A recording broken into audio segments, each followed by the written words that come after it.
but thanks for listening. Yeah. Hello, everyone. Welcome. We say thanks. 39. My name is Sandra, and how's it going, buddy? Holy good. Hi. How are you? That was Let me slow down for you. Yeah, I didn't understand. I actually did understand, which is concerning. I've heard you that much that I understood exactly what you said. But if you say that, if you say everything like that, I will lose track. But no, the intros are. I've heard your intro so many times, Shannon. You've done more intros than dumps in your life. Are you sure about that? No. I'm glad we could take the first minute of our podcast to put in this irrelevant tangent on my intros. Thank you so much. That's kind of what our podcasts are all about, wasting people's time. That is true. We waste a lot of people's time, apparently. Boy, oh boy, we're really good at that. How have you been? It's been some time, a week and a half. Yeah, pretty much a week and a half, yeah. Back on schedule now. Everything good with you, friend? Yeah. How about you?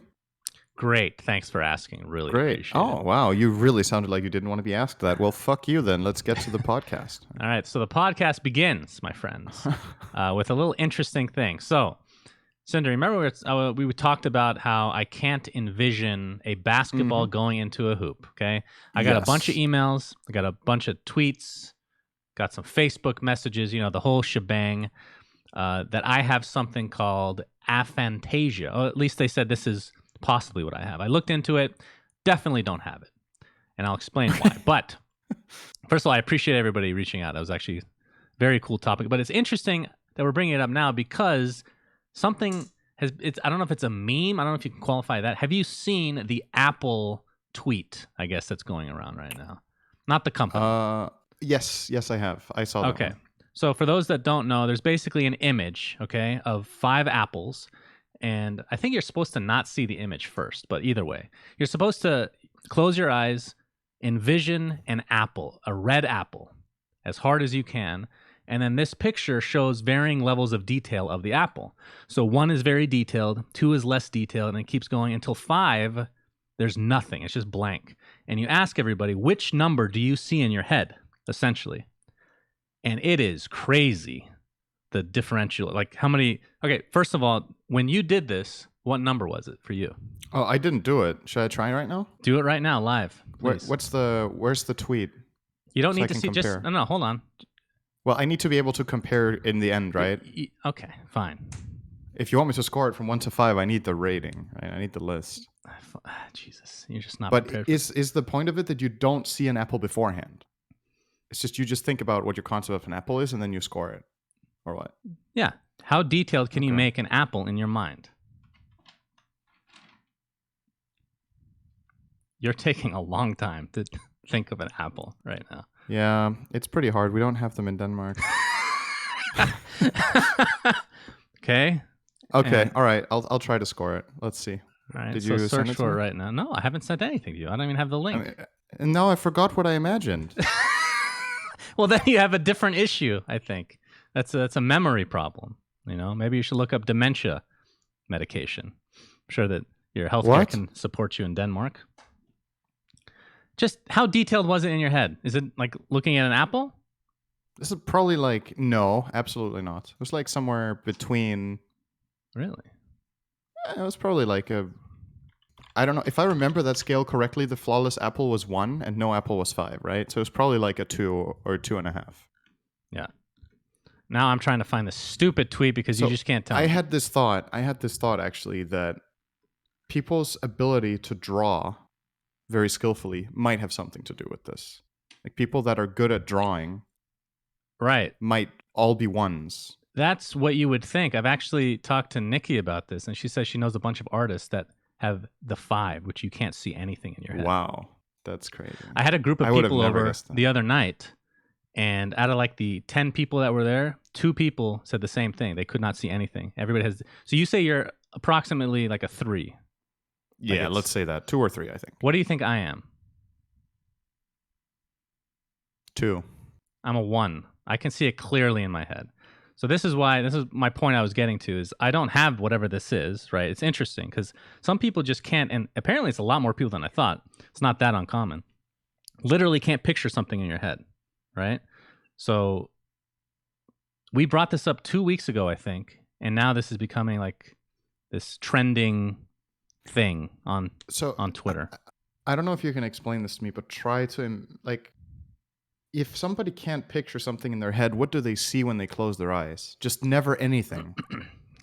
They're just blind completely, and they can't like imagine a scenario of any sort. Like in terms of visuals, they can't see anything, but they can. I mean, they can obviously they can think. You know, I would actually love to have somebody on that has aphantasia to see, like, to better understand what they see. Because why can't you see a detailed apple in your head? Well, I don't understand that either. Maybe I'm answering the question wrong. Like when I close my eyes and I focus on it, I can imagine what the apple looks like, but I can't like see it. You know. Well, yeah. Okay. If you can imagine what it looks like, then you can see it. It's the same thing. Right, but that's what I just said. So people that have this thing close their eyes and they cannot imagine seeing anything. Like it's just literally empty. They can imagine concepts, but nothing physical. Is that how it works? To my understanding, yes, pretty that's how interesting. it works. Yeah, okay. It's fascinating. It really is, because it makes you rethink. I don't know, just basic stuff like that is obviously not the same for everybody. You take things for granted. I wonder what impact it has on things, though. Like if it actually matters. I don't know if it matters. It sounds like it does matter, but again, like I said, there's a lot of artists that have that, and like I don't understand how that's possible. So apparently, it doesn't matter that much. I don't know. But yeah. Anyway, moving on. Cinderman, you have one yet. So we spent 5 minutes talking about what you don't have. So what do you have? I don't know. I just have a mental block of putting a basketball into a hoop. Did I tell you that I can get it to go in the hoop in certain scenarios? No. If I have somebody, if I get an up close vision of this hoop and somebody just fucking forces that basketball in by force, like just rip it right through the rim, I can see it go through. But if he's shooting, letting gravity do its work, it just doesn't go in. It bricks all the time. So it remains to be seen what that issue actually is. Maybe I should see a psychiatrist at some point. Yeah, you should probably see a lot of things. But not movies, though. Yeah, okay. Good segue. So the Oscars occurred, and spoiler, Cinderin won the bet, guys. He got one correct, and I got 0. Before we go in, okay, please. I think I said this beforehand, but I'm not sure. Like, picking these is like just it's random. Like, even if you've seen every movie, it doesn't, rhyme or reason doesn't, like, nothing connects in the world of Oscars. Like, one year it could be some like political thing. That's the reason it's the best picture. Another reason it could be anything. It could be a shit movie. There's been some shit best picture movies. Anyway. Oh, you know why I love this so much? I was saying on my stream yesterday that you told me that I won and I didn't know, but I had no idea by how much and how. And I was like, I hope I win by 1 or by a lot. Like, I want to win by 1 or a lot. And winning 1-0 is actually the best fucking outcome.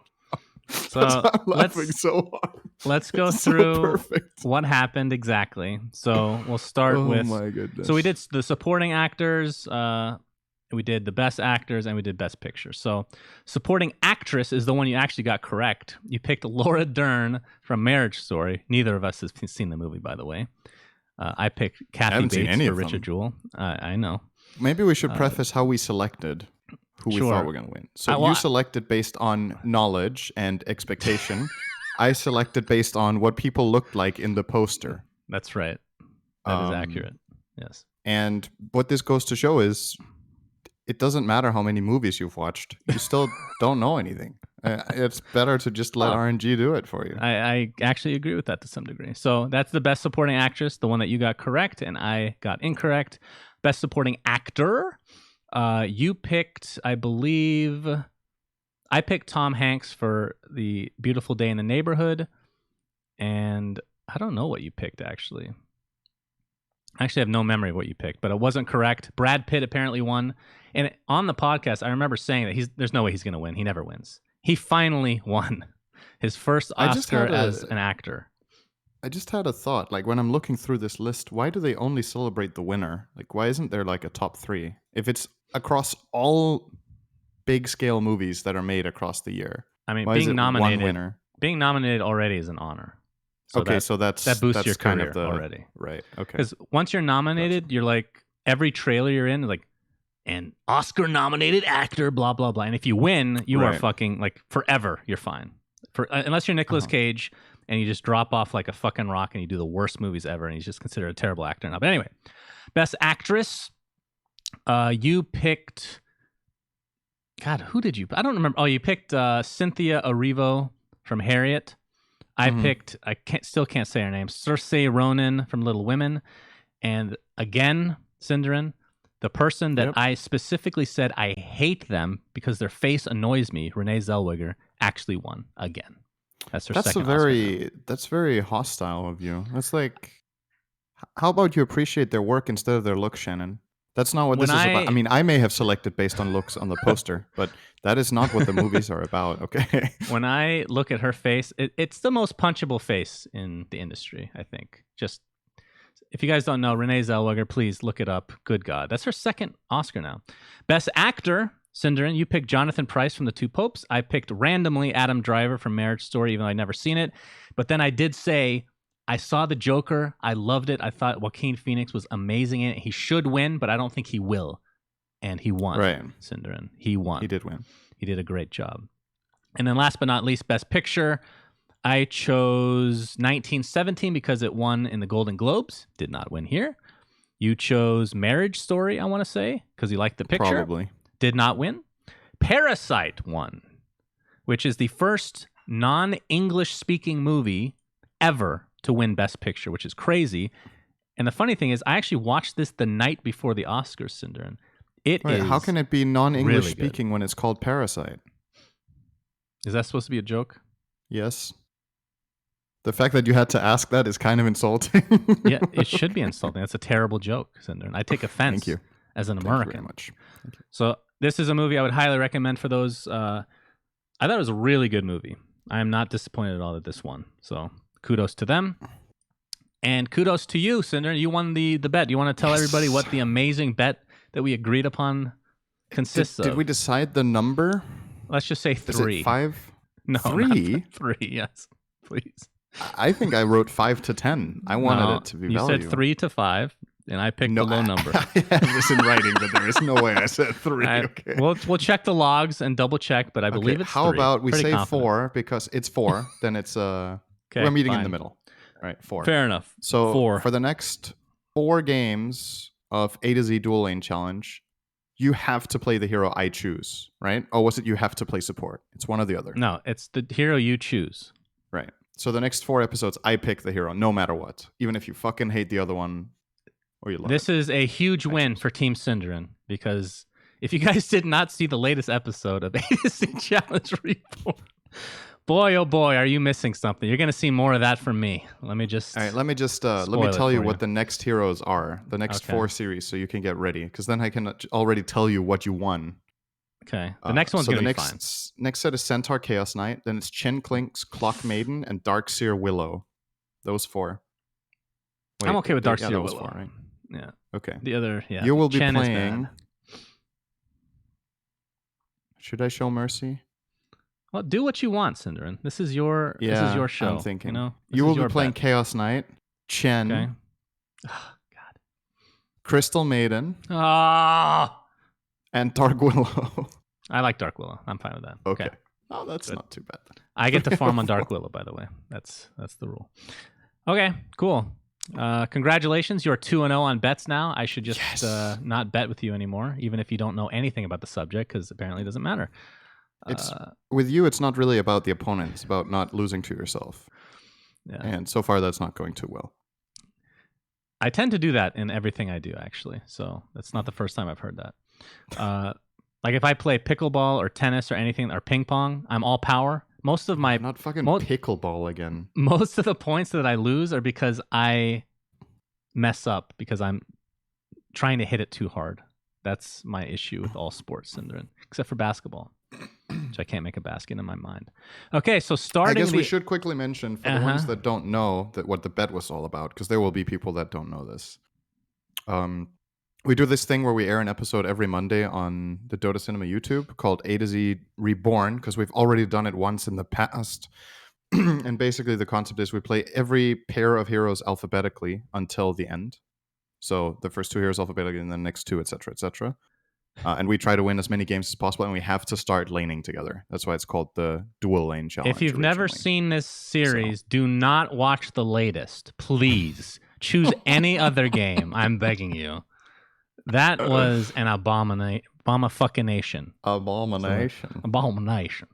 Okay, let's start the episode, Cinderin. So, apparently, some major changes, pun intended, to the DPC will be coming. They've been leaked.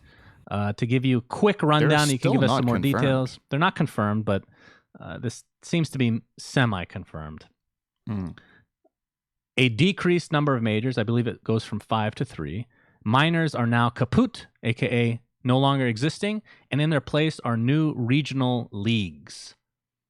What do you think of this potential change to the DPC? Are you a fan? Yes. Because again, if it's implemented correctly, it helps with some of the stuff that we've talked to death on this podcast about tier 2 and tier 1 and how everything is structured. What I'm really curious about is how many slots these leagues will have. So supposedly there's going to be a tier 1 league and a tier 2 league, and then there's going to be majors where qualifying for the majors depends on how you do in the leagues. And you can get relegated, or you can get, what's the opposite of relegated? Horsegated. Huh? I don't know. No, I don't know. I wasn't sure if you said what I thought you said. I was like, what? I said horsegated. Yes. Yeah, no. Obviously a fake word. So you can qualify for the higher league, or you can get knocked out or knocked down to the lower league. It gives some more structure throughout the year for teams, and obviously you can qualify to the leagues in general. If you're not in any of them, there's like open qualifiers, and supposedly 2 teams will move up and down every cycle or whatever. So this helps with a couple of things. First of all, depending on how big the leagues are, there will be more representation of teams regularly, which makes a huge difference for sponsors. I think that's the big win here for the pro teams, is that now you can actually, talk to an org and be like, we can guarantee you representation in this league, instead of where every year it's just like, hope you make a major, guys. We'll throw some $1,000 at every one of your players and hope you qualify. And if you don't, we kind of got very little out of it, which is super low, guarantee from an organizational standpoint. Dota is very top heavy, and it's very qualification based, which I still think it will be, but there's a lot more guarantee now with this. So that sounds really promising.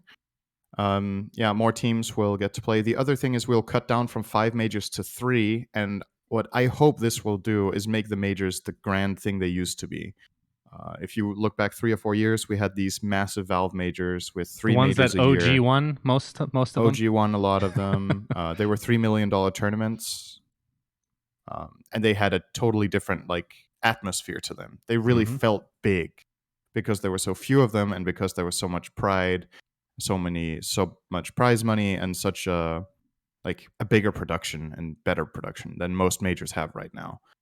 And it probably comes from Valve just being able to shell out way more money than these secondhand tournament organizers have been able to with the new major system. So I'm very curious if they're going to be a bit more hands-on again with those majors, because Valve were involved in all of the Valve majors. They didn't just outsource them and say, good luck. They had people there. Didn't it say something about there's potential for tournament organizers to get involved, but it sounded like to start they will not be involved, is the way I took that. That is not the majors. That is the leagues. I mean, yeah, the leagues. That's what I mean. Yeah, the leagues to begin with sound like they might be online only, but then later transition into possibly having a LAN part if organizers want to get involved with that. So. And then for majors, do you actually think it's going to be Valve again? I know that's what you want. So to specify, what it used to be was Valve hosted the majors. They didn't run all the production with Valve people. They obviously had a production company hired. I think the Frankfurt major was largely run by ESL people, but it was obviously more hands-on by Valve without telling them everything they needed to do. But they were more involved with it. They had people on site communicating with the production and communicating back to Valve and making sure it ran the way they wanted. I would like that. Do I think that's how it's going to be? Don't know. We'll see. I mean, it's kind of up to Valve if they're happy with how the majors have been running this year and a half or 2 years by now, with the outsourced fully majors, where Valve pays half the prize pool and the rest is just run by the organizers, right? If things are going to be different now. If they're like, okay, we would like this to be bigger, we'd like it to be more in this direction, be a little more hands-on. Because Valve traditionally is super hands-off, right? But at the same time, they have no problem getting involved when it's needed. And the question is, do they think it's needed? So the one thing I don't like about that, just to play devil's advocate,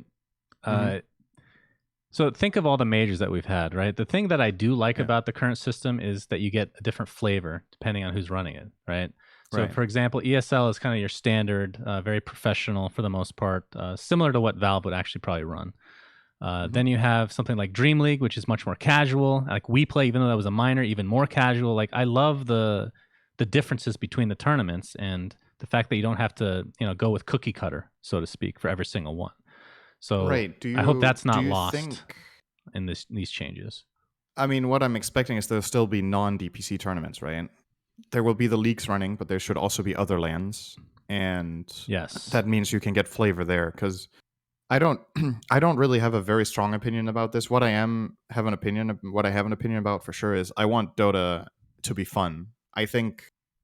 I don't want over-professionalism. I think it's about having a good time. It's about having a laugh. And obviously taking the tournament seriously, but not having the entire production be ESPN. Like, that's not what I want. So it's about finding this happy medium where you're respectful to the tournament itself and the teams. And outside of that, you can have creative freedom. I don't think Valve have any problem with the kind of thing DreamHack or Dream League is. Maybe they would tweak it a little bit on the serious side because it was... it was pretty clowny, which some people love, some people dislike. I personally don't have a problem with it being a bit clowny. But if you do make it a bigger major with a bigger stage, more people there, etc., you might have to change your expectations a little bit. But I don't think those three majors will feel the same, I also don't feel like they did that originally. Did they? Do you feel like Boston, Frankfurt, Manila all felt the same when you were watching them? It was a little bit different because I didn't watch any of them on the stream. I was there with the team, other than Frankfurt, I guess. That one we did not qualify for. Yeah. So I didn't get to see what exactly it was like, but it felt like just a normal Valve tournament. Not that that's a bad thing necessarily, but like even if okay, let's just say I preferred a certain style. I wouldn't want every tournament in that style. Like I want like you're saying that obviously you can do that for other tournaments, but I want it for the major tournaments. I want all three majors to be like completely different themes, completely different feel. I like that about the current system. Of course, there's so many other flaws that we can talk about, which we've had many a time, but that's one thing that I will personally miss because I'm fairly confident that will be lost. It's just going to be the same, all three, which makes me a bit. And then TI is kind of the same, right? What I think will make them different is if Valve work with different production companies on all three majors. Right. So right now we're assuming Valve is involved, right? But let's just say that if one is run by, just to throw some examples out there, let's say one is run by Epicenter and one is run by PGL and one is run by ESL or whatever, right?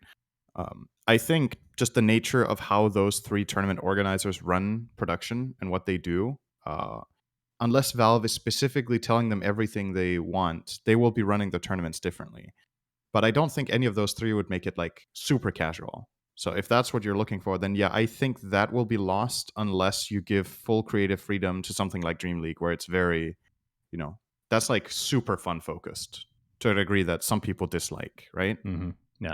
Outside of that, I don't know. Like, can you think of another tournament organizer for the majors and minors that really stood out to you as something very unique, except that and we play for the minor? I mean, Dream League is pretty casual. You're talking about minors and majors or just majors? Yeah, just you said it's going to be lost. So give me some examples of tournaments that you felt like were really great and that we will not have again. Captain's Draft. Right. Okay. So that was... okay. That's kind of Dream League style as well, right? The way we ran that. Yes. It's a long time ago, so I wasn't really thinking about that tournament. That was January 2018, I think. I'm still feeling it in the wallet, Syndrome, so it's not a long time for me. Not a long time for me. We'll get into that a bit. Negative wallet. But yeah, it's either way. This is an exciting... I mean, it was leaked. I don't know how that even happens, but obviously this is not 100% confirmed. There might be a lot of changes from here until after TI is probably announced. We don't know. But overall, it sounds like I'm really interested in the regional leagues to see how that actually works and how it just sounds like more games over a longer period of time, which is always good. That should bolster the tier 2 scene. People need to watch them though. You did mention that minors are gone, right? Yes. You did say that, yeah. So the regional that leagues frees up replace a the lot minors. of space when you think about it. Right now we have, 5 minors and 5 majors. And in the new system we would have 3 majors, that's it. That means we cut down the lands from 10 to 3. From a land perspective, unless these regional leagues are crazy long and very consistent in gameplay, there's so much space to fill. Based on, the word league implies that it's going to be much longer, but it is not going to be LAN, at least not at first. They said they're going to open that up in the future, potentially. So, yeah, you could be right. Maybe third-party tournaments are back. Maybe it could be even worse for third-party tournaments. Actually, I have no idea. Could have either effect. So, without further details, we won't be able to assess that any further, I don't think. Right. Moving on, Dendi, his roster was announced. Let's take a look at it right here. So, the roster right now is going from 5 to 1. LeBron, Dota, King, not to be confused with LeBron James, of course. Yeah, just in case you guys thought Dendi had really made it. I mean, you never know. King R at the 4, Ghostic, Dendi, and is it PO65? PO65, yeah. So apparently there was some drama with the original choice for the position 1. His name was Kumin. I don't know who that is, but I'm sure you do. At least you have some idea. Yep. That was the original choice for their position 1. But played VP for Gambit as well last season, I think. Right. VP essentially poached him. So there's been a little bit of drama about how, VP has kind of fucked over another CIS org and how, Big Brother kind of taking over. And we've seen this in every region, so I don't know if it's fair to say that CIS is the only one, but it just seems to be more prevalent, perhaps, more consistent. Yeah, and I don't know if you can have this, there's this semi-hate brigade right now going toward VP, and I don't know if that's fair, to be honest. It's a competitive field. You have a strong org, you have a really strong team, and the timing of it is super unfortunate, right? Because Dendi basically had his team set and they were boot camping. That's why it sucks. But people just seem to hate on VP because they have taken a couple of players from other teams that they love. But that's every sport and competitive field ever. If there's a bigger fish that wants you need to make a choice. And I don't know if you should be hating the org for this unless they do something shady or fishy, right? I think the one maybe that rubs people the wrong way is the Zayas one, and this one is just more fuel to the fire, right? Because this one, he wasn't even announced on Dendi's org, right? So is it really a poaching when he's not even playing for the team yet, officially? That's one thing. But the one with Zayas he was playing for Navi, and apparently what VP did was they found a loophole in the contract, so they got him for free. I think that's what people disliked. Interesting. Was that they tried to just get him out of there. But he supposedly had already shown interest in leaving Navi a while back, and then they convinced him to stay, and he did some captaining or whatever, or leading, and he didn't like it. So he wanted to go anyway. So I don't know. The way that the infrastructure of the scene is set up, it's complete opposite to the way Riot does it, and Riot controls everything. This is just everybody's free to do whatever they want, which means every team is responsible to have specific contracts in place to prevent something like this, in theory, right? But the issue is, let me go back to play devil's advocate again, Cinder, because I was, when I owned DC back in the day, this was right before we picked up, we were trying out Resolution as part of the AUI and Bulba squad from the original roster. We were going to make some changes, and then they ended up going to EG, getting quote-unquote poached, and we obviously were not happy about that. But in the contracts, we could have done something about it, but it makes us look bad if we do.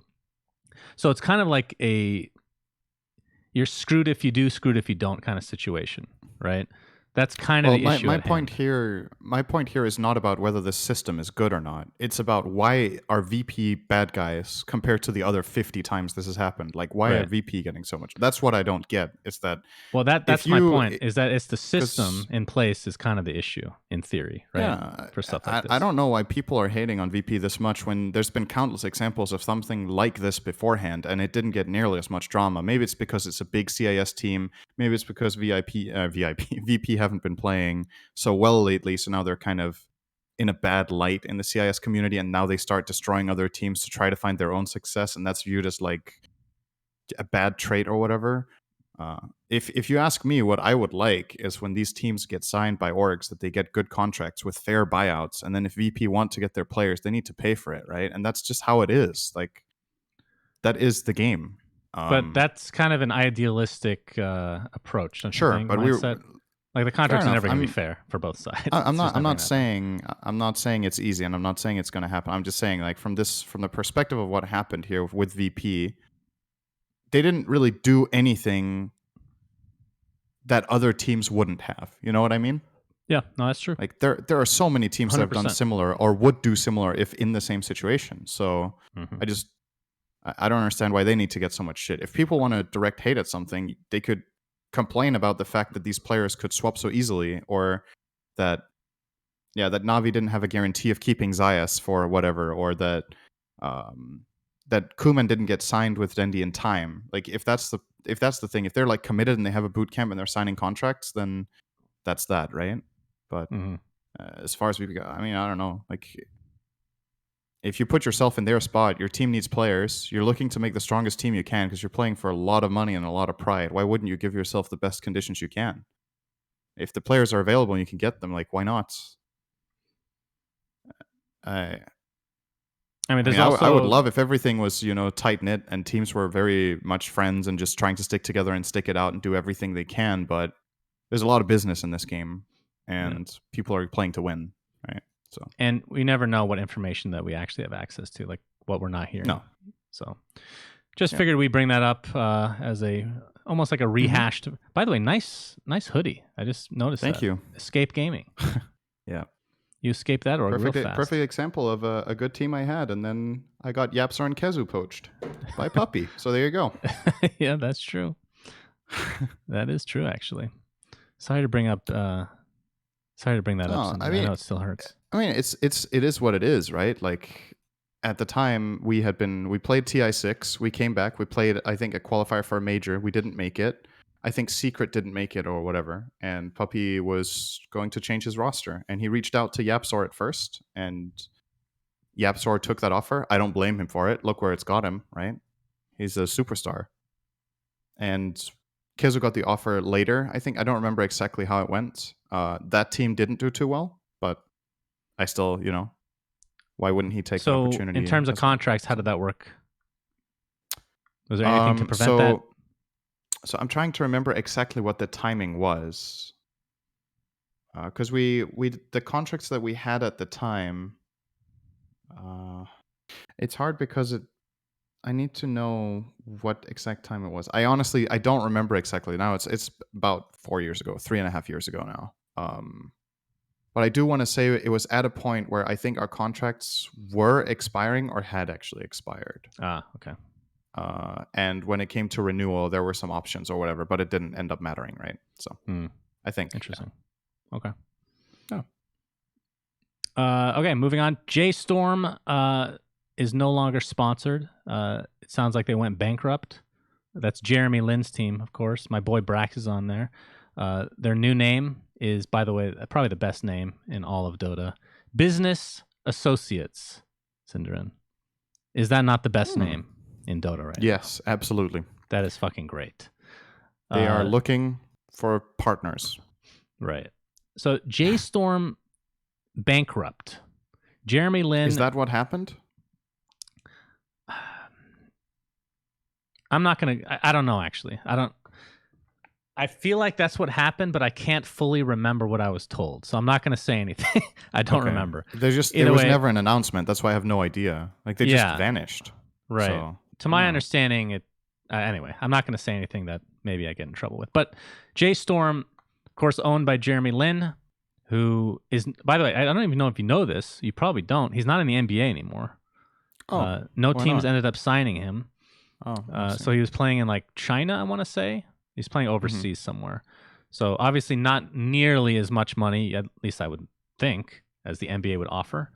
So maybe that has something to do with it potentially. Maybe finding out that Dota teams are not super profitable unless you're at the toppity top. But yeah, I don't know what else to say about that. So Jstorm is no longer under org, but they're still a roster. So look out for them. They stuck together. So that's a good sign, I guess. Indeed. And then the next topic, this one's interesting, Syndrin. So I'm sure we'll talk about this for almost the whole podcast. We'll see. Gorgc got 50,000 viewers casting OG. Yeah. I want to talk again about streamers casting on their channels. Because I want to know your thought. We haven't talked about this in a while because this was kind of nipped in the bud a while ago. It was basically, Valve stepped in at a certain point because there were some gray areas back in the day. And now, to my understanding, you are allowed to do whatever you want if it's on Dota TV. Correct? It's pretty straightforward, actually. So, if you are broadcasting anything from Dota, you're always allowed to view and broadcast any game. It doesn't matter if it's in a major, if it's in TI, if it's whatever, whoever the organizer is, doesn't matter. What you can do is you can watch the game in the client and do your own commentary. What you cannot do is use anyone else's camera work or anyone else's audio. So if you watch in Dota TV, you can't listen to their cast on your stream. You have to talk yourself. Because that's their property. They own that audio and they own the camera work that they're doing. But they don't own the game itself. Valve owns that, and they're giving creative freedom to anyone to watch any game. And what that means in this case, for example, is you have a big streamer like Gorgc who just signed with OG as a streamer, which boosted his viewership significantly. I was actually surprised how much it did. Like, how many people started watching his stream because he's now affiliated with OG compared to before was kind of crazy. I was not expecting that at all, but he has been seeing sick viewership. You should look into that. Yeah, OG, hey, want to hook me up with another 15K average? That would be cool. We're looking for a sponsor on this podcast. Yeah, OG, you want to sponsor the podcast? Yeah, so he got 50K viewers, and obviously the debate here, if you will, is should he be allowed to... If there is an official cast that the organizer, in this case ESL, is paying for, should other people be allowed to stream it? And I mean, there just isn't very much to say within Valve's rules. Yes, so there's nothing shady going on here. There's nothing wrong going on. If people disagree with Valve's rules, then it's too bad. It's their game and they choose. So that's what I want to talk about, because I don't think I agree. There's no argument whether it's right or wrong technically from a technical standpoint because it's very clear. But I want to talk about the rule itself and if you think it's good. Yes, that's fine. Because this affects tournament organizers to a very high degree. Absolutely, yes. I don't think people realize how little money. I mean, going back to Captain's Draft again, I lost a shit ton of money doing that tournament. And if somebody had come in and taken all the viewers from a tournament that I was running, I would have been very angry, obviously. And you can. There's the people that say you should pay the streamers to maybe stream for you, but I mean that's kind of I don't know. That doesn't feel right either. That means you're held hostage to what talent you need to choose to cast your games. Then it's basically only the most popular people, and you can't choose anybody else. So, would you change anything with the current format, or do you actually like it the way it is? I'm thinking about what you would do, right? Because Band-Aid solutions don't sound very good. They sound forced, right? I was just thinking to myself, what if you owned the LAN, for example? What if Gorgc was allowed to cast the online qualifiers, but when it comes to LAN, and there's a LAN production, and there's a crew, and the organizer has shelled out tons of money to make this production for people, then that is... They have the rights, then, for that LAN. The thing about it, the argument that always comes up is, well, if you can't make a better product than a guy sitting at home with his microphone set up watching the game, do you deserve the viewers? That's something I've heard a lot. Like, if you can't even, with your full production value, maintain and get those viewers, would they have watched your stream anyway? Right? Like, if there's an official stream on with super good production value, great talent there, great camera, real shots of the players. How many people will watch that over Gorgc? Just as an example. The vast majority will, but they will still lose some. There's a very loyal fan base to both someone like Gorgc or Bulldog, where when there's tournament games on, they can still retain thousands of viewers while that's happening. There's probably a chunk of them that watch both streams, and they are the ones that the tournament organizers don't care about. If you're watching both, great. I mean, they both get revenue. They probably don't care about that. They don't want necessarily exclusivity. They just want you to watch their product at least. And then if you want to watch something else on the side, that's fine. It's about the exclusivity part where there's like, let's say, just for the sake of the argument, 2,000 viewers that watch Gorgc or Bulldog that are not watching the official stream. That's a loss for them, and they can't do anything about it. They can make the best production that they want, but the hardcore fans that would watch their stream if it were the only one will not watch. That's one thing. I think for the LAN parts, it matters less. But for the online qualifier parts, I agree. Yeah. It's like someone like Gorgc is dwarfing the official cast because the official cast doesn't want to pay for the amount of production value it takes to beat a stream like that. They don't. You want to talk about that? Set up. Should we talk about that? I mean, we could. How would you say it? So, for example, like, I always put my foot in my mouth. The current qualifier casting is not very high value. It doesn't pay very well, so a lot of the good talent doesn't do it. And on top of that, you don't really get the production setup that people are looking for in a tournament broadcast, right? There's no camera, there's no teams. Obviously, it's online. And it's not really announced and advertised well enough, I think, where to find the streams. Like, a lot of the time, people go on Twitch, they're like, I want to watch Dota. And then they're like, oh, Gorgc has a lot of viewers. I'll go watch Gorgc. He's casting a tournament game. Awesome. Well, and then part of it has to do with... tons of people don't know there's an official broadcast. That's somewhere. A good point. I forgot about that. There is a certain portion of people that would just go to where the highest numbers viewers are, period. Doesn't matter what the stream is. That's just the way it works. Yes. So maybe Twitch needs to get involved, potentially. I don't even know. But, okay, I was going to bring up something different, and I'm not going to do it now that I heard what you said. But yeah, I agree. The payment should probably be much higher. Let's just say they got a bunch of tier 1 casters to do the qualifier casting. I mean, I'm pretty sure Gorgc still gets more viewers in that specific scenario. It's an OG match. I think if qualifier. There were, I don't think there's ever been a hub that lost to a streamer, for example. But then you need to pay for a hub, right? Like, for example, the TI qualifier hub or major qualifiers hub, where the talent is physically there, uses camera and broadcasts. Yeah, that wins. Because it feels like an official tournament stream with tier 1 talent watching the games together and having a good time. But let me give you an example. Let's say you're an average Dota Twitch viewer that doesn't know a lot of Dota, but you like having fun. You like watching some Dota. Oh, there's a tournament on. I love watching these teams play. Are you going to go and scroll down through 2 or 3 pages to find the official tournament broadcast with a caster that you maybe don't know, or a co-caster you maybe don't know, or whatever it is, or something you're not familiar with? Or are you going to go to the stream that has 20,000 viewers with a guy that you see every day? I mean, I feel like it's a no-brainer, right? If the other product, because arguably Gorgc's product is as good as theirs, right? They don't really beat him on quality because it's 1 or 2 guys at home casting on a microphone setup. So Gorgc has that too. He has good audio quality. He has very good audio quality, great image quality, and he will bring on other pros to cast with him. Or this specific game with OG, he was actually casting with Toby, right? Because Toby asked him, was like, hey, would it be fun? And he was like, yeah, let's do it, So that kind of became the tier 1 product, was actually Toby on Gorgc's stream. So I'm going to give you okay, so let me just put this out there. The way that Valve actually came in and set these rules, if you go back and look, it's actually the path of least resistance, the way they did it, right? They did it in a way that's just very clear cut. Nobody really gets that mad except for tournament organizers occasionally. And if history has told us anything, nobody gives a shit about tournament organizers. I mean, I know personally from doing it myself. So here is a potential fix. I want you to tell me if there's issues with it. So the way that tournament organizers cast right now, they have to do it on delay, right? Let's say it's like like especially for the online portion, they have to do like a 6-minute delay, I want to say, something like that.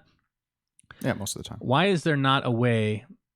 I'm trying to remember because I haven't checked this in a while. Do you know by chance what you can set Dota TV delay to be?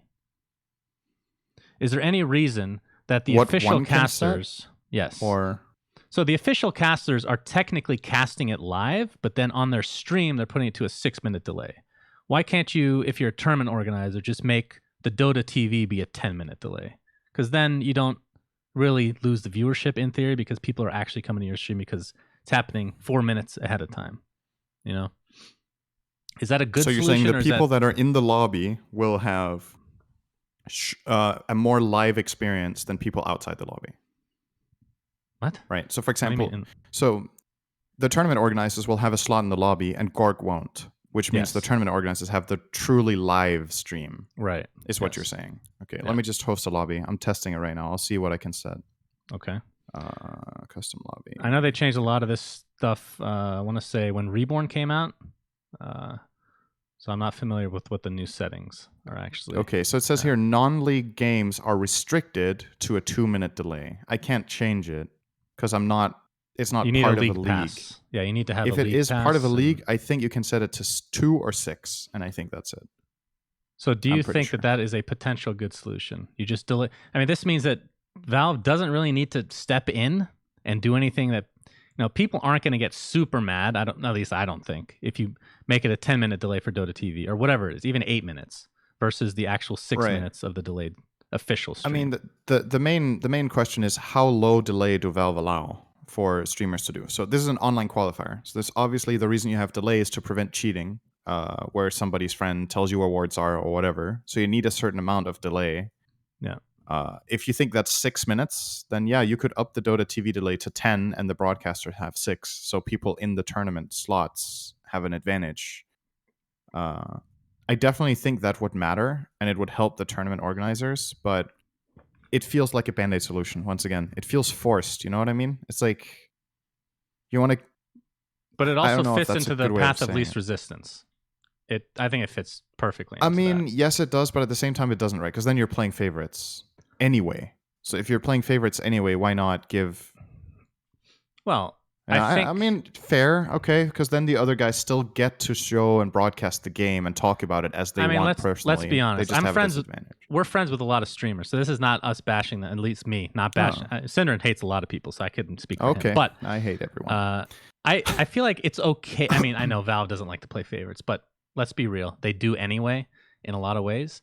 And this is basically saying, yes, we understand that tournament organizers are not making a lot of money. And streamers, I mean, we're talking about like a few people here versus like tons of different tournament organizers that consist of hundreds of people that need to be paid for this kind of stuff. Like, I think it's kind of clear cut from my standpoint, at least. And I understand that, like, if they're on the same, like, I can't blame people for anything that's occurring now because the rules are very clear cut, black and white. And they're just going to choose which one they prefer to watch. It's not about, which side's not making money, which side is. Nobody thinks. But that's my whole point about this, right? With your proposed solution, you're trying to help out the tournament organizers. But why don't you go all the way then? Do you feel like that hurts too much? All the way in what regard? Like, that you say tournament organizers that run their own tournament own the rights. And then Valve can say Valve tournaments are free to watch. So majors and TI can be viewed by anyone, but any sort of secondhand tournaments or qualifiers are the rights of the ones that invest into them.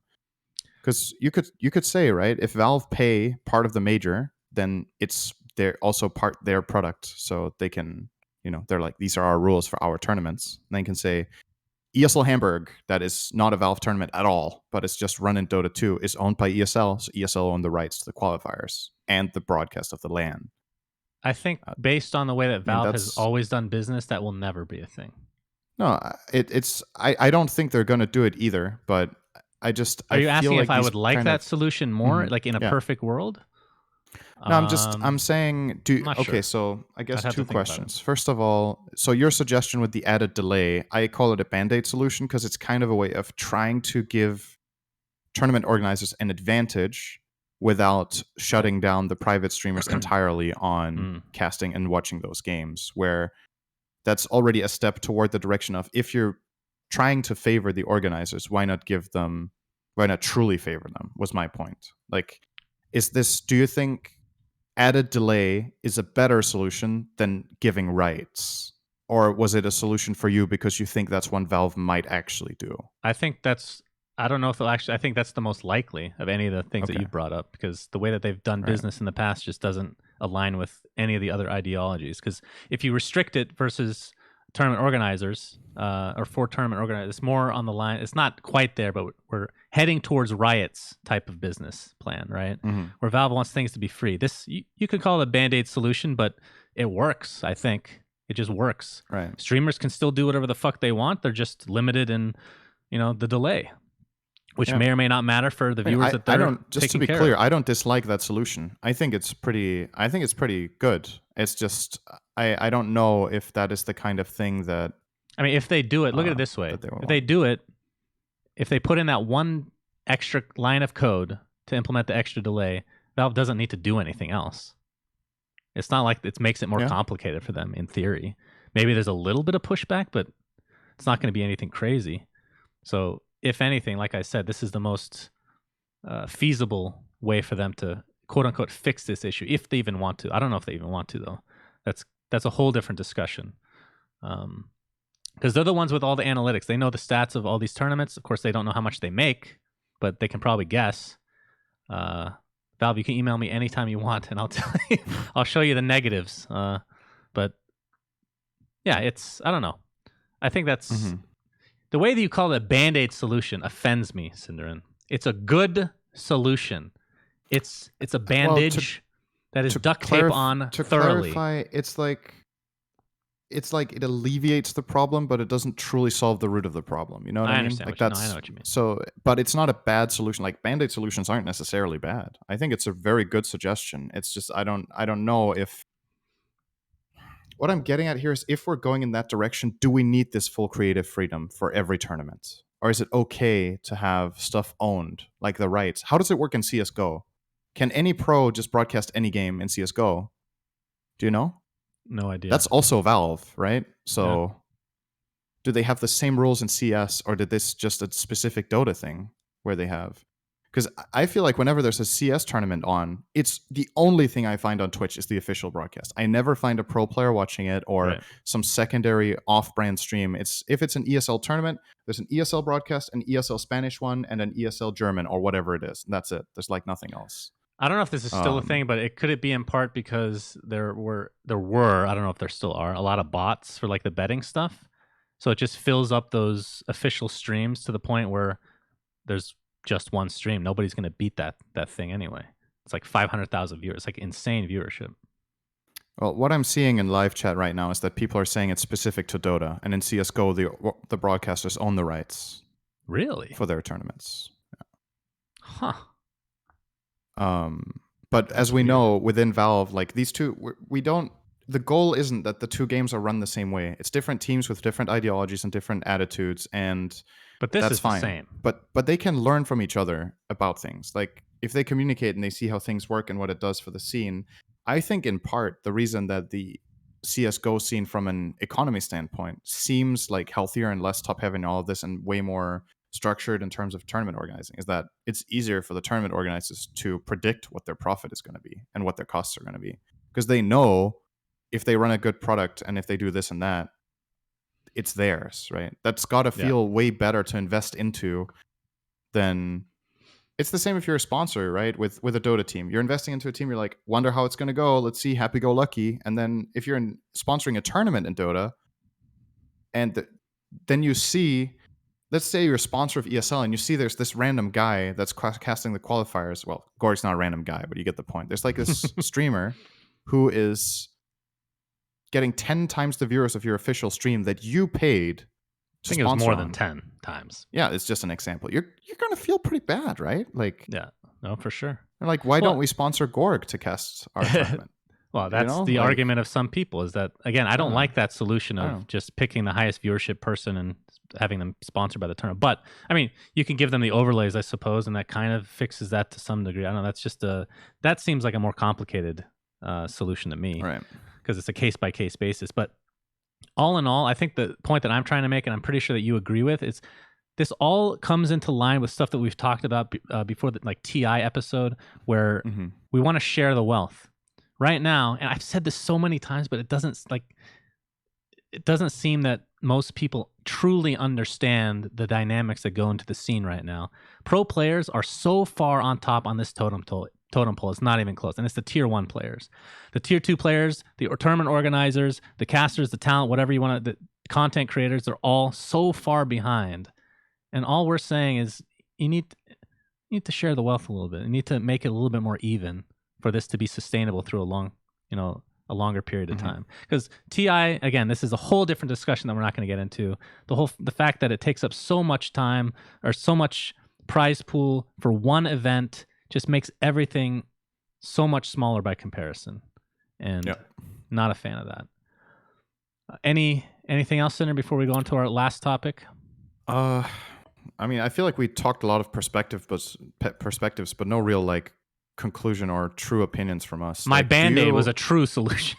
Yeah, so that is your favorite solution, or is your favorite solution that tournaments get rights? If you could choose, what would you do? I don't know. Gosh, I would really have to think about the pros and cons to that, because it's not. I don't think it's a simple question.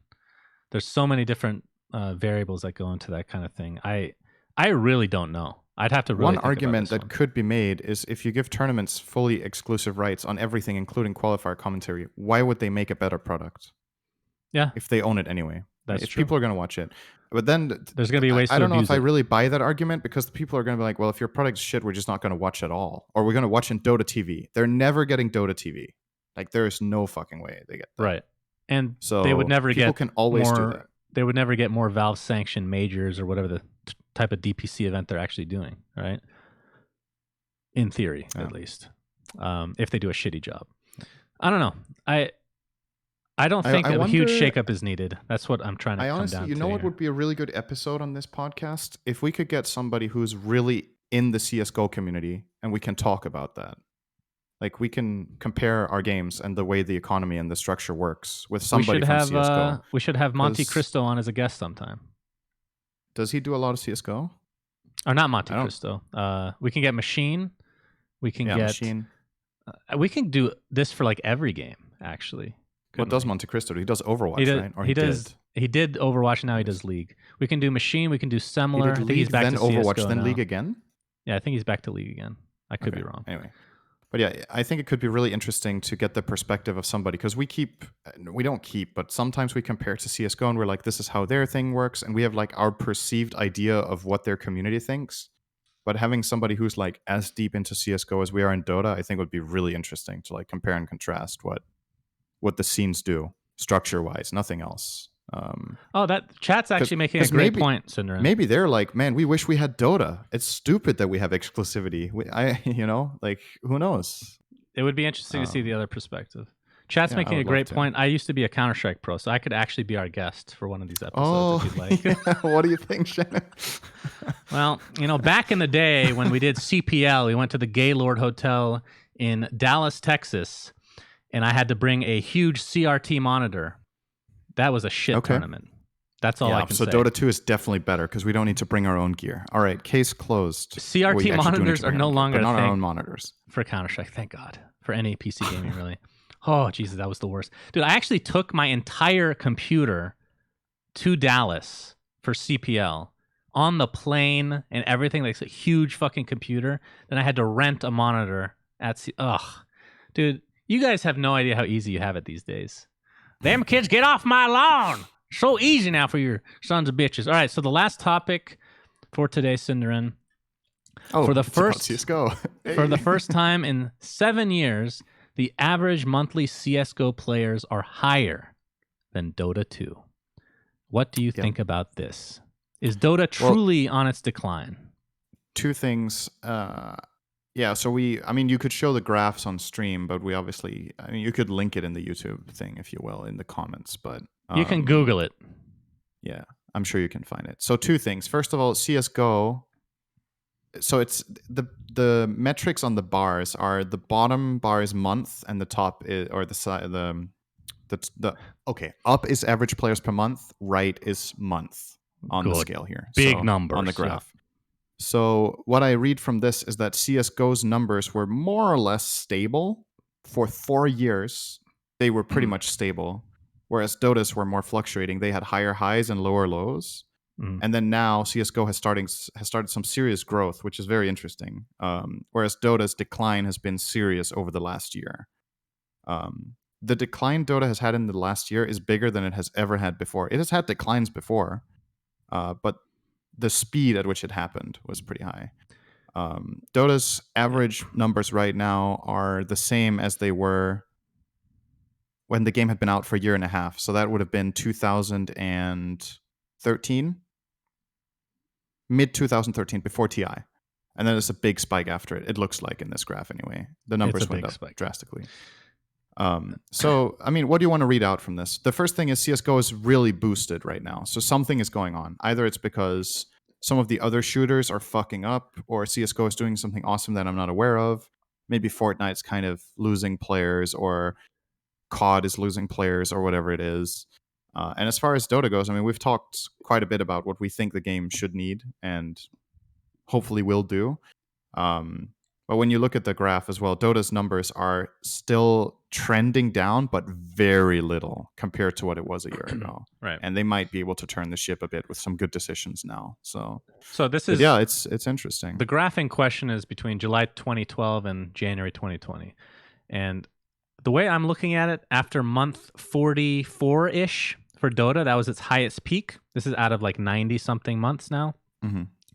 So around 43, 44 months is its peak, and it's actually steadily declining since then, up until about the 80th month, which is like a year and a half ago. Then you see a big-ish spike, which is probably auto chess, is the first thing I thought of. Yeah. And then now that that's gone, in addition to people having less interest in Dota in general, now we're seeing a steep decline. So I would say it's not just this patch, which I think is part of it, honestly. It was auto chess and TrueSight, right? Or when was TrueSight? TrueSight? What? How does that give Dota viewers? Oh, you're saying that by watching TrueSight, more people come to play Dota? Probably. I don't think it's gonna be... Really? People see TrueSight. People that play Dota and don't play it, they see TrueSight and they're like, holy shit, I forgot Dota's so cool. And then they go play. Or maybe it's something you watch with your friends, and your friends are like, hey, I want to try to play this game. It looks fun. You know, like I think TrueSight had really good viewership. I don't know. I would guess it did something. I can see TI having that effect. Around TI, right? TrueSight. Yeah. I mean, I guess I can see. I mean, it's hard for me to like. I'd have to. We don't have the stats, but that's an interesting. I never really thought about that. Okay. So, anyway, do you want to? I mean, we've talked about this a lot. Do you have any solutions to a dying game? I mean, I still think the biggest problem that it had, the thing that is hard to separate is how much of this is bad decisions or bad game design, and how much of it is just time. Like, games don't generally maintain high players forever. Like, if new stuff comes out, the reason Valve are trying to spice things up a lot of the time with patches and stuff is to rekindle that flame where people are maybe like, oh, there's a new title coming out, I want to play that instead. And you try to, make it exciting all the time, where there's like this argument of how exciting do you need to try to make it, where you make it too crazy that it loses its identity that people play it for. It's really hard to gauge on this metric because we can't compare it to every other game. If this graph also had Overwatch, League of Legends, Call of Duty, FIFA, like whatever, all sorts of games across, I would love to see the trends. Like, if there's a clear winner and a big loser, because I refuse to believe that these people that quit Dota stop playing video games, right? They're playing something else, probably. Yeah, a certain segment of them certainly did. I mean, people get lives, they get families, they meet people in real life, have real connections, they have babies. Have you played they can't play Dota anymore. Dota players don't meet people in real life, okay? Eventually they might. It's a myth. During that break in TI when the meta is super stale, you never know. You go outside, you venture out, you see another person of the opposite sex, you talk to them, you talk about Dota. Why does it have to be the opposite sex, Shannon? It could be one from any sex. That's true. It could be any sex. It could be even different creatures of any. Like, just talking to a cat can. You meet build a dog your in the street, skills. and you're like, "I'm gonna adopt you and quit playing video games." And I'm gonna name it fucking Onion. By the way, I was meaning to ask you, if you fed your dog onions, is that a form of cannibalism?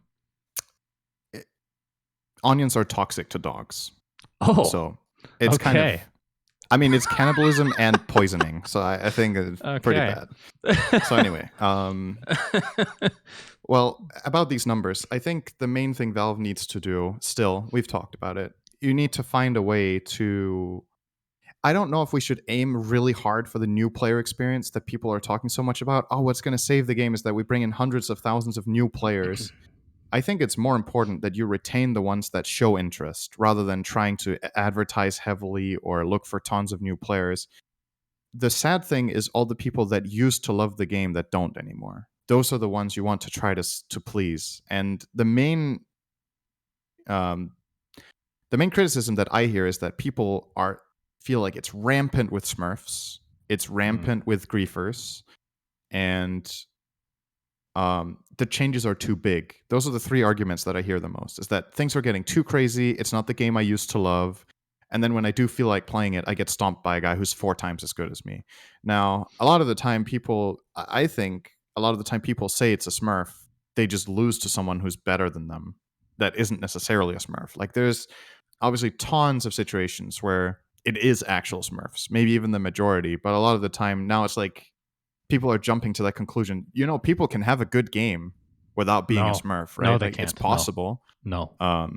No. But now it's just easy to blame it on that. So I think it's possible that the problem is being overblown, and Valve are the ones with the stats on this, where they should probably easier be able to tell how big the Smurfing problem really is. The issue is it doesn't really matter how big it is. It's about the perceived problem, right? True. Rather than the actual problem. If people play 100 games and they get stomped by Smurfs in 10 of them, but 5 of them are in a row, they're going to feel like there's Smurfs everywhere. And it's that recent experience that gets them frustrated. And, you know, like, how do you solve that as Valve? I don't know, but it's what you have to deal with. I'm going to disagree with you on your original assessment. I think there's no reason you can't have best of both worlds. You can try to cater to the players that you've lost that showed interest in this game, but there's no reason that you shouldn't be catering to new players too. Oh no, but that was not my argument. I was saying, but you were saying, what's the point of the player experience? Blah blah blah. No. I'm saying, I think you misunderstood. I was saying people are talking so much about what Dota should do is focus so much on the new player experience, and I'm saying I think currently that is secondary to retaining the current players that we have and making them happy.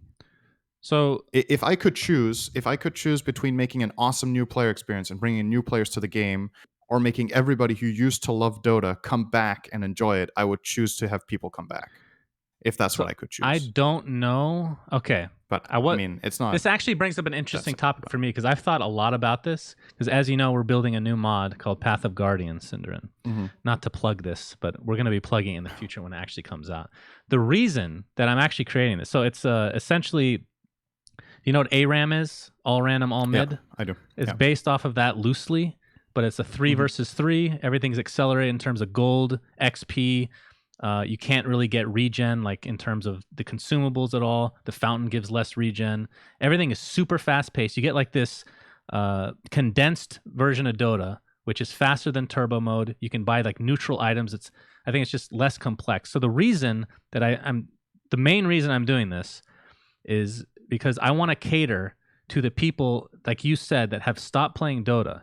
And I think the reason that they've stopped playing Dota more than anything is because because I went through this. I took a 6-month break because of personal issues, and I started doing Artifact, which I guess you can call that another personal issue. But when I came back from that 6 months, I cannot tell you how hard it was to get back into the game. Not in terms of enjoying the game necessarily, but more understanding all the things that have changed. Like, you're talking about how they spice things up every year or so. Imagine taking 2 years off and coming back. It's a fucking completely different game. And when we first started Dota, both you and I and most people that have watched, you really enjoy this idea. Like, you have to, like, we talk about this all the time. It takes a certain type of person to enjoy Dota in its current form, at least back in the day. You have to want to learn yourself to some degree. You have to want to enjoy the complexity to some degree. You need to take that next step each time. You need to see those improvements. And that's like, I used to fucking make Post-it notes about how to build stuff on Abaddon back in Dota 1. I just put a Post-it note on my monitor to see what I needed to buy. But if you take some time off, you're going to miss so much information. You maybe don't want to relearn in the same way. It's just too much grinding. Like Right. the older you, like I basically have to do it because it's my job, essentially. I can only imagine what it's like for somebody that's just casually playing. It's just too much. So my idea is making, obviously I'm making a mod, but I'm not saying Valve can't do something similar. Making something that caters to those people in a different way. Like the new player experience could be that, you know? So you want to play Dota, you haven't played for a while, you come back and you're like, oh, this is really intense. But then you could play some Path of Guardians instead, where you can relearn the heroes and the mechanics a bit in a more quick and easy environment. Quick, basically. easy, stress-free. Yeah. I think that's a big one because people just get toxic teammates. Like if you're going to lose a 10-minute game in this mod, who gives a shit? You know, it's whatever. Right. It's just fun.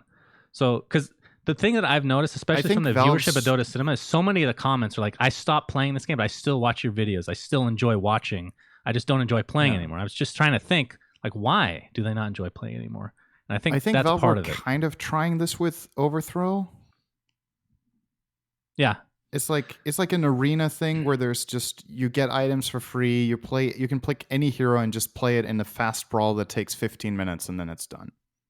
But they didn't really maintain it or advertise it that much or keep it running. But maybe the reason they didn't do it was that their numbers showed, well, there's not enough people playing this for it to be worth for us to really push.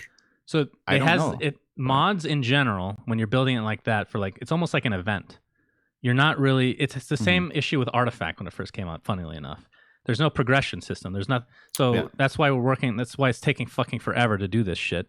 Because we want progression system, we want achievements, we want it to make it feel like as you play, there's a reason to keep playing. Like Dota can get boring after a while, but there needs to be a little grind in theory for you to want to continue to play. So that's the general idea.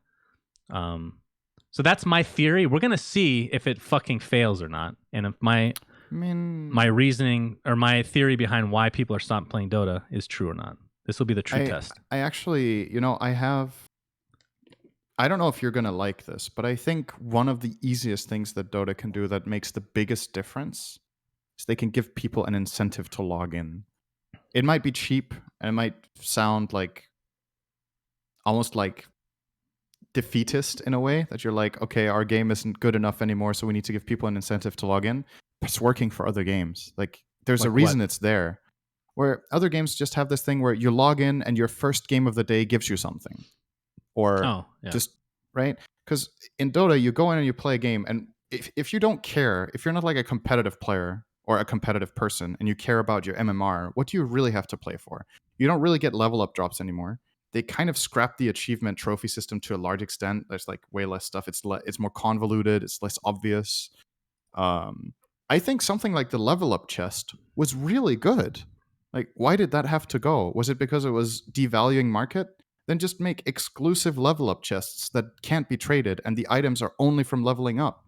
And people are going to want to log in to play and level up because they're like, wow, get this cool shit, I have something to play for. So in theory, that's a thing, but it's Dota Plus, right?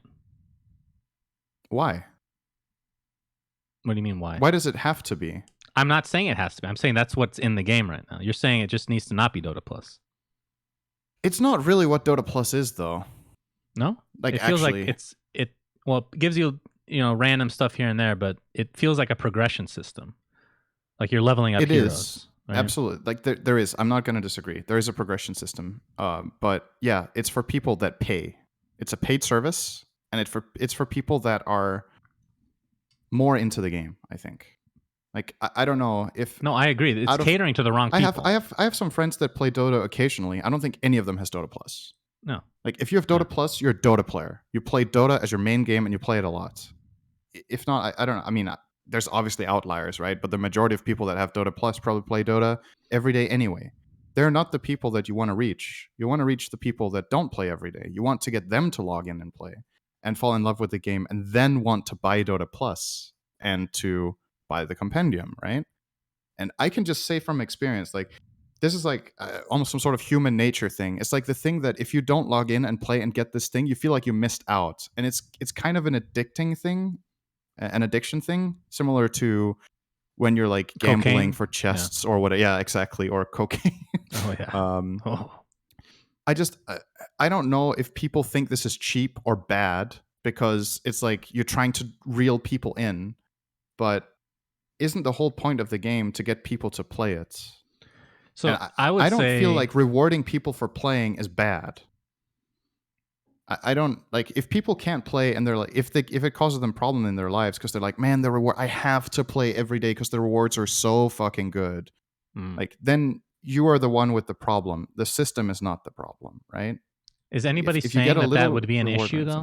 Is that really something? I don't know. Like, I'm trying to imagine why every game doesn't do this.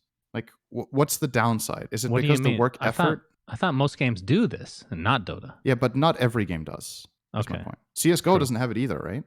Oh, like Valve games don't have this. Forget about Valve games. Most other games, I feel like the big ones definitely do that. Does Fortnite and League of Legends have like daily rewards? I mean, I don't know. I know. Okay, like Fortnite as an example, I know they have, I want to say it's Fortnite, maybe it's another game. They have like sales on their cosmetics, like there's a different one every day and it's unique and it doesn't repeat or something like that. So there's something like that in all these new games. So I agree. Like Dota Plus, I think it's kind of cool, the concept. They need to add more to it, but they maybe need to have a stripped down version that's just free to all, right? Is that kind of what you're saying? Yeah, I can say for my, like, this is maybe going to be a stupid example, but if you have like a mobile game on your phone and the mobile game sends you a push notification, hey, go claim your daily reward. You're like, oh yeah, I forgot. And then you boot up the game and you play around, right? Why doesn't, like, I'm trying to get in the mindset of understanding why this isn't done. Like, is there something I'm missing? Is there something inherently bad about this? Is it too much effort, too much work? Does it put the game in a bad light? Does it make it look cheap? Will we lose players if we give daily incentives to log in and play? No. If not, I feel like it's just a huge missed opportunity. Like, I don't know if I'm just the one being dumb here. Like, I just really don't see it. That's the whole thing. I agree. There's no reason not to have it based on my first reaction to this, you know. Of course, maybe tomorrow. So yeah, I guess in conclusion, I have been talking a lot about this. What Dota needs to do is try to combat the smurfing and griefing problem, so people that enjoy the game keep enjoying it, and then retain the players. Make them want to log in every day to play because it's fun, because they get a reward, and then when the game is fun and rewarding and isn't full with people having bad experiences, then they will get their friends to play, and their friends won't be discouraged because the game is frustrating to get into. They will be encouraged because it feels fun to play a game and win and get a reward. I mean, the fact that Valve removed this level up chest makes me doubt myself in this, because it makes me feel like, well, if they removed this, their metric probably said it did nothing. I just can't believe it. Like, I just don't understand. There's so many people that are like, man, we missed this level up chest. When I see it like gets posted on Reddit once in a while, why did this have to go? And people are always like, yeah, I love this shit. It made me want to log in and play. You don't like this current level up system, Cinder, where you get a new avatar that you don't see anywhere else other than that screen? You have to go to the achievements tab. You have to go to like the achievement. Does it even tell you that you leveled up? I don't think it does. It does. It does. Does it? It's buried. That's how unimpactful it is. I can't even remember leveling up. Like, I can't remember it happening to me. It's not great. So it doesn't. No, really I agree. I mean, there's so many different aspects. Like, we talked about the people that not only, like, you're talking about retaining the current player base, but you also want to bring back people that have quit in some fashion, which that's a whole nother conversation, like we talked about with the mod potentially, but I don't know what Valve can potentially do for that as well. And then the new player experience for brand new people is garbage. And I mean, we've been talking about this forever. So there's many different things that can be done to help sustain and grow the game. But we'll see. All right, Cinderin, I have one more topic for you. Okay. So I read an article on the website futurism.com. Oh boy. There's a theory that UFOs, Cinderin, this guy has a theory that UFOs are in fact not aliens, but us from the future. I'm going to read a couple quotes, Cinderin, and I want you to tell me your reaction and what you think is true. I'll just look in the camera and then. Okay. So here are the quotes. Okay, for audio listeners that won't work, but you can give ASMR for the audio listeners. Okay. All right, here's the quote. We know we're here. We know humans exist. We know that we've had a long evolutionary history on this planet, and we know our technology is going to be more advanced in the future. I think the simplest explanation innately is that UFOs are in fact us. The alleged abduction accounts are mostly scientific in nature. It's probably future anthropologists, historians, linguists that are coming back to get information in a way that we currently can't with access to that technology. Undoubtedly, in the future, there will be those that will pay a lot of money to have the opportunity to go back and observe their favorite period in history. Some of the most popular tourist sites are the pyramids of Giza and Machu Picchu in Peru, old and prehistoric sites. What are your thoughts, Cinderin? Okay, here are my thoughts. I think time travel is impossible. Okay. The end. That's it? Why do you think it's impossible, Cinderin? Okay, because everything we know for now, like, you can theorize about things that are potentially possible, but there's nothing that indicates that it is possible, right? What would somebody say 100 years ago about a TV? Let's say 200 years ago. TV. Yeah, I don't want that argument to be the argument for anything, because you can always find exceptions where they're like, oh, I can't imagine that, and then it becomes reality. There's 99% of the things that they can't imagine that didn't become reality. So you can't just cherry pick the ones that did. I can't imagine a basketball going through a hoop, but I know it is possible. I know that's never happening either for you. So I mean, that's please, basketball, just go in. So all right, so let me be real about this. So this whole UFO thing, first of all, I don't believe in them in general, but if they are there, I think this is probably one of the least plausible explanations out of all of them. If there's something that gets observed that we can't really explain with normal, like, logic or whatever we've usually observed, I think the most likely thing for me is that it's extraterrestrial. That is absolutely more likely than it being time travel. Do you believe in those then? Theoretically, it's possible. No, I don't. I just said I don't think UFOs exist. But do you believe in them? That is not what? What are you saying? I believe in extraterrestrial life. I definitely do. I don't think we're the only life form. But the question is how far away it is and if it's possible. But it is plausible that there is some sort of civilization somewhere that could travel to Earth. The question is, if we feel like we're seeing these UFOs, why do they never interact? I'm gonna talk out of my ass. Why does never anything ever come from it? Right? But I'm gonna talk out of my ass. So this is based off of very valid information from the movie Interstellar that I love, top 5 movie of all time. That's not the joke part, but okay. So if you go, I don't know the details of this. That was gonna be like the really, really stupid way of saying it, but if you go like close to if you go close to like a black hole or something, time bends, right? So in theory, you can go to the future, right? Based on that information that we have. Sure. Why don't you think that there's something in? I mean, not only there's so many. So like a white hole where you can go back. Yes, a white hole where you can go back in time. Why can't that exist? You think it's impossible? There has to be a 0.001% or whatever that we just are. Maybe we'll never understand it. Maybe we'll never actually get to it because we'll just kill ourselves. We've had this episode before. I can't rule out that it exists. I can't. So it's possible. Like, you can't rule. You can't. Yeah, everything is possible. Everything is possible.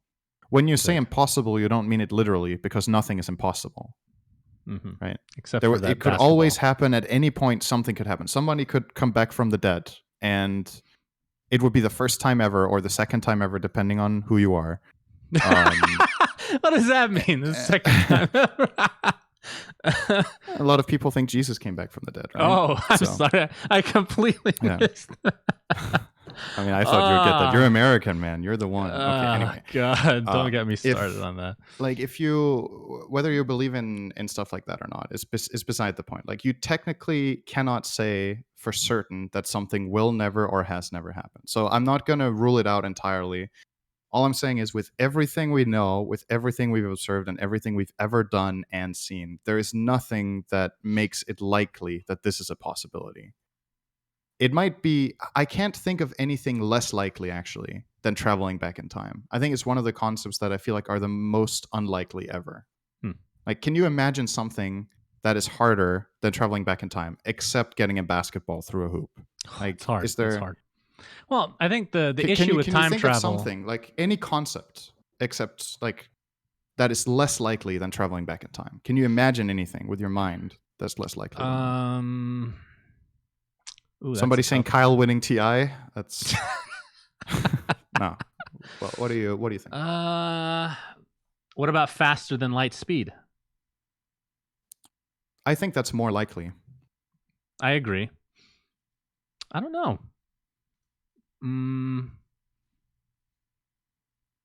I guess. Yeah, you're probably right. But it's so intriguing to think about. It is, of course it is, and that's why it's so amazing, and that's why people love watching it in movies or thinking about theory. The idea is right. If there is time travel, then we would have seen something. Like in theory, you could only go. Like, could you only go back in time based on when the invention of time travel, whatever you want to call it, the machine is made, or could you actually go back anytime you want? Because if you can go back, right? If you can go back anytime you want, then in theory, this does make more sense. Like, let's say we find out tomorrow that time travel is possible, theoretically is possible. Then would you believe that the UFO stuff is more likely to be us in the future than aliens? Yes, of course. Okay. That is more likely then, because then it opens up the possibility that that could be real. Okay, so this leads me to my final question, Sindren. Okay. If you could go back in time. I thought it was going to be, did you watch In Bruges? No. If you could go back in time to watch In Bruges, what time period would you go to visit? If I could go to any time. Now, we need to have like some rules here, right? You'd be able to come back, no problem. Like, what do you want the rules to be? Yeah, would you be safe? Like, is that guaranteed? Do you want to guarantee how safe you are? Like, you'll live? How do we want to do this? I guess so. Yeah, let's say you'll live no matter what. You have a bulletproof, whatever, entire bodysuit, impenetrable. I think I am 50-50 between going back to before humans or going to when humanity discovered fire. I think one of those two. That's quite the range, Sindren. Yeah. What does before humans means? Yeah, let's say the era with dinosaurs, right? Whatever they're called. It's like a million year span. They were there for many million years, right? Yes, they were. So either that age would be awesome to watch, or when humanity starts becoming intelligent. That would be pretty cool. What would be interesting? Okay, I'm gonna have to. Okay, mine would be dinosaurs, 100%, not even close. What would be interesting about seeing a bunch of goddamn idiots learning about fire? Don't you think you get bored immediately? Well, who says you need to be there forever? I just think experiencing that moment and what it leads to is super fascinating. You want to go to a zoo with me? We can look at some monkeys. I mean, that's pretty close. And then we put fire next to them and see how they learn it, or what? Yeah, learn the fire. That's what we just say it over and over until they understand. That's how evolution works. So that's weird. That's interesting. So you wouldn't go back to like, any like the Roman Empire, for example, anything, because that's the second most interesting thing to me. That would probably be something like third, because I want to see Caesar get killed. The thing about those things is that they're more documented, so there's less mystery. True. Whereas like all of these, like humanity discovers fire and what it leads to, it's kind of just like there's like a ballpark of when that happened and what it did, but there's no like real.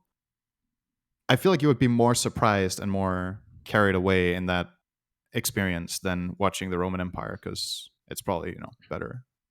And what's your favorite dinosaur, Sindren? That's a pretty random question out of nowhere. I guess pterodactyl. Pterodactyl? What the Yeah. They're hideous. They're so ugly. How could you like a pterodactyl? Awesome, just because they fly? It's just a bird. Everybody's going to say something like T-Rex or Brontosaurus or whatever. What do you think mine is then? Okay, what do you think mine is? I don't know that many names by heart. You can do it. Stegosaurus, is that incorrect? One? All right. My favorite dinosaur is Ankylosaurus, Syndrome. Ankylosaurus. It's I see. It has a big club for a tail. Every depiction of this one looks like it's taking a shit. It actually makes perfect sense now. Well, Google it. Google it right now. Go Google Ankylosaurus and look at the first 10 images that come up. They all look like they're on the toilet. Ankylosaurus. Like literally all of them are just taking a shit. I don't know what you're talking about. It's just a picture of Ankylosaurus models. Yes. This one looks like he's taking a shit. Okay. I can see it now. Come on, dude. You know. These things are spiky. They can beat the shit out of you with their tail. They're awesome. Those things are sick. Yeah, but were they real? I don't know. That's actually something that would be probably really fascinating about it, is going back and realizing how wrong we are about some assumptions we've made. Because there's no way that the accuracy that people are pinpointing this stuff with is what there. If dinosaurs were actually created by aliens? Oh, what if it's us from the future going back to plant them so that we in the present can wonder what they were like and look forward to time travel so that we can go back and find out that we made them. Eventually that will be uncovered in archaeological digs. All right, that brings this episode. And then we end up the real discovery is discovering ourselves. Oh my god, man! It's the ending of every terrible movie in existence. Thank you. Cinder. Holy shit! I should make movies. You make movie. Have you seen In Bruges? No. All right. Well, thanks for watching, everybody. On this week's edition of We Say Things, where Cinder still has not seen the movie that I've been wanting. He's a very good friend. It's only been 8 months now. 10 months? Maybe it's been a year. I don't even know. When did we start talking about this movie, actually? Very early on, believe it or not. Episode 5 or something, maybe? Yeah, we're on episode 39. You're a good friend, by the way. Can't spend an hour and a half of your time. I love to please. Good. All right, guys, until next week, we may or may not have a special guest. Not anybody you would expect, but I'm super excited if it ends up happening. So stay tuned. Suns Fan and Cinder signing out. Have a good one, guys. Bye. Bye. We say things that don't mean anything, but thanks for listening.